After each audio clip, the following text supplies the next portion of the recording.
Vous avez entendu à plusieurs reprises qu'ils disent l'obligation de l'USN était le fait que nous devons entrer au Parlement. Point à la ligne. Tout le reste, c'est à l'UMP de le réaliser. Ce qui est totalement faux et erroné. Puisque l'accord cadre tel qu'il est, il est là, que nous avons signé ensemble, et il ne dit pas ça du tout. En effet, l'article 3, arrêt de tout acte pouvant conduire à des situations de tension entre les pouvoirs publics et les militants de l'opposition.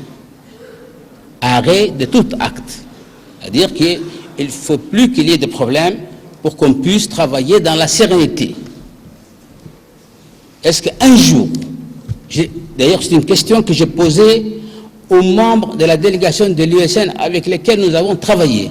J'ai dit, un jour arrêté, un seul jour, même une heure arrêté, et on va travailler comme il faut.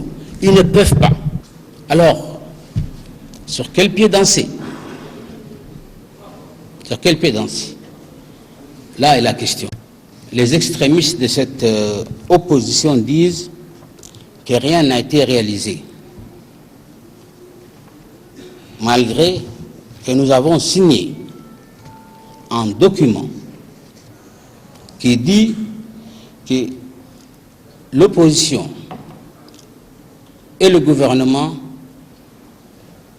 ont réglé toutes les questions immédiates. C'est signé par le président de l'USN et moi-même. Ce document, apparemment, ils l'ont vu, mais ils l'ont jeté par terre en disant « ça ne nous concerne pas ». D'autres, plus sereins, disent que le statut de l'opposition est presque terminé, alors que réellement, le statut de l'opposition est terminé au niveau de la commission paritaire.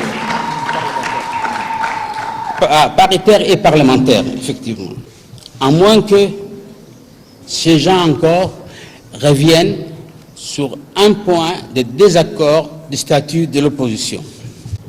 Ce point qui était proposé par l'opposition, que nous n'avons pas accepté, disent autoriser les partis d'opposition à se rendre dans les chancelleries étrangères. Voilà le problème. À se rendre dans les chancelleries étrangères. Est-ce que nous sommes un pays qui est colonisé ou néocolonisé? C'est quoi notre pays? Pourquoi l'opposition aujourd'hui demande à avoir le point de vue des chancelleries étrangères pour discuter avec nous? Nous avons dit non sur ces points et nous allons nous maintenir sur cette position, à savoir les réformes démocratiques qui a été posée aussi. On leur a dit, personne ne vous interdit de faire des propositions de loi à l'Assemblée nationale, puisque vous êtes représentés dans ce Parlement pour réformer telle ou telle loi.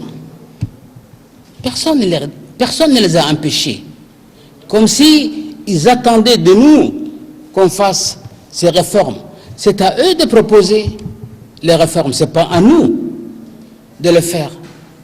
Les réformes